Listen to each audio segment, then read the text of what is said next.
स्वागत है आपका फाइनेंशियल बाबा जी यूट्यूब चैनल पे।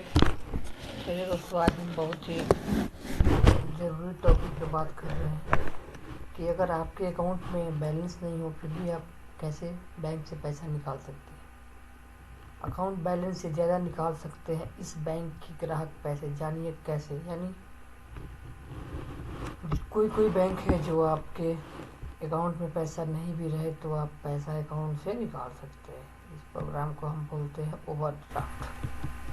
चलिए आगे बढ़ते हैं। अगर आप एसबीआई के ग्राहक हैं तो बता दें कि बैंक आपको एक विशेष सुविधा देता है। भारतीय स्टेट बैंक के ग्राहक अपने बैंक अकाउंट में जमा राशि से ज़्यादा पैसे निकाल सकते हैं। यानी आपके अकाउंट में अगर पैसा जमा है तो उससे आप ज़्यादा पैसा निकाल सकते हैं। तो आपको पैसों के लिए टेंशन लेने की ज़रूरत नहीं है। अब ग्राहक अपनी बैंक जमा से ज़्यादा पैसे भी निकाल सकेंगे। जी हाँ, एसबीआई की ओवरड्राफ्ट फैसिलिटी के जरिए ग्राहक ऐसा कर सकते हैं। यानी एसबीआई बैंक की एक ओवरड्राफ्ट फैसिलिटी है जिसके जरिए आप अपने पैसे से ज़्यादा पैसा आप अकाउंट से निकाल सकते हैं। चलिए इसको हम विस्तार से बात करते हैं आगे।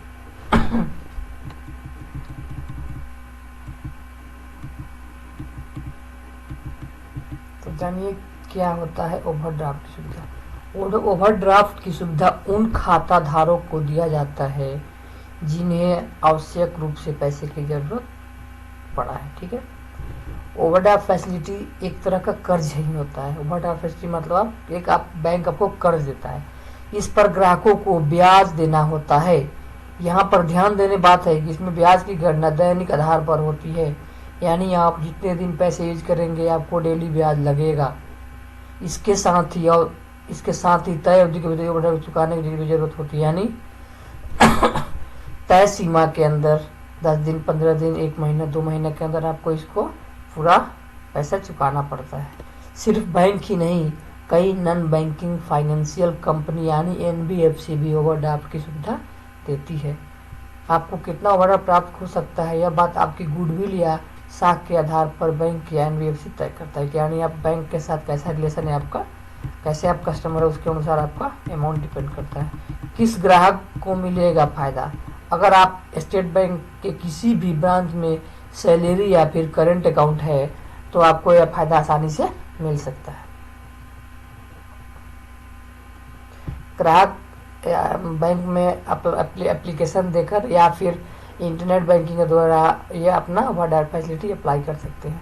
अगर आपका बैंक में एफडी है तब भी चिंता की कोई ज़रूरत नहीं है। अगर आपके बैंक के अच्छे ग्राहक की सूची में है तब बैंक आपको ओवरड्राफ्ट का ऑफर देता है। कुछ बैंक अपने चुनिंदा ग्राहकों को प्री अप्रूव्ड ओवरड्राफ्ट की सुविधा देती है, लेकिन आंशिक ग्राहकों को ओवरड्राफ्ट के लिए बैंक या एनबीएफसी से मंजूरी लेनी होती है।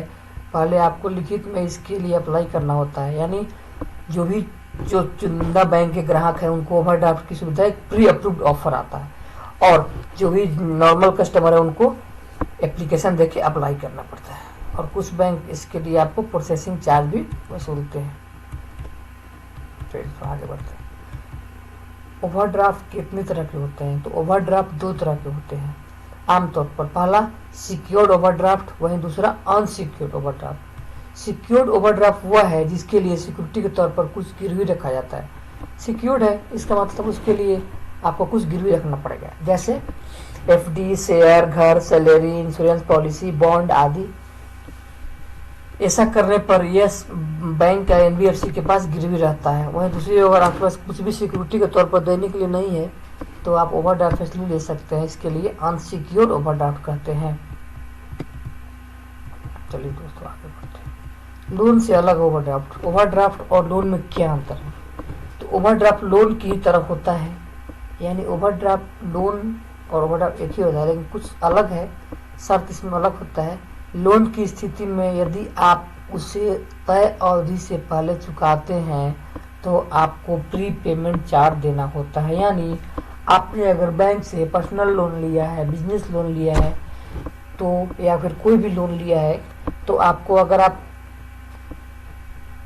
तय अवधि मानिए 5 साल के लिए लिया और आप 2 साल में सोच रहे हैं कि मैं अपना लोन को क्लोज कर दूं तो आपको प्री पेमेंट चार्ज बैंक को देना होता है, लेकिन ओवरड्राफ्ट के साथ ऐसा नहीं होता। आप तय अवधि के पहले भी बिना कोई चार्ज दिए आप ओवरड्राफ्ट को बंद कर सकते हैं। इसके साथ इस पर ब्याज भी केवल उतना ही वक्त का देना होता है जितना दिन हम यूज करते हैं और जितना अमाउंट आपके पास है। आप तय अवधि के अंदर कभी भी पैसे चुका सकते हैं और इस पर EMI का भी झंझट नहीं होता है। बहुत ही अच्छा है, तो आप लोग फ़ायदा उठाइए। हर दिन के हिसाब से लगता है ब्याज, यानी आपको डेली बेसिस पे ब्याज लगता है। बैंक इस पर आपके हर दिन के हिसाब से ब्याज लेता है। हालांकि इसमें आप निश्चित समय से अगर पहले पैसे चुका देते हैं तो आप कोई भी अतिरिक्त भुगतान नहीं करना होता।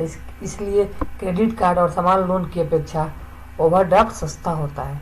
अब सवाल है कि ग्राहक कितना पैसा ओवरड्राफ्ट से ले सकते हैं। मान लीजिए आपने 2 लाख रुपए की FD कराया तो आपको 1,60,000 रुपये तक का ओवरड्राफ्ट लोन मिल सकता है। तो यही था सब दोस्तों, आप ओवरड्राफ्ट का फ़ायदा उठाइए। आज के लिए इतना ही दोस्तों, नमस्कार। चैनल को सब्सक्राइब कीजिए, लाइक कीजिए।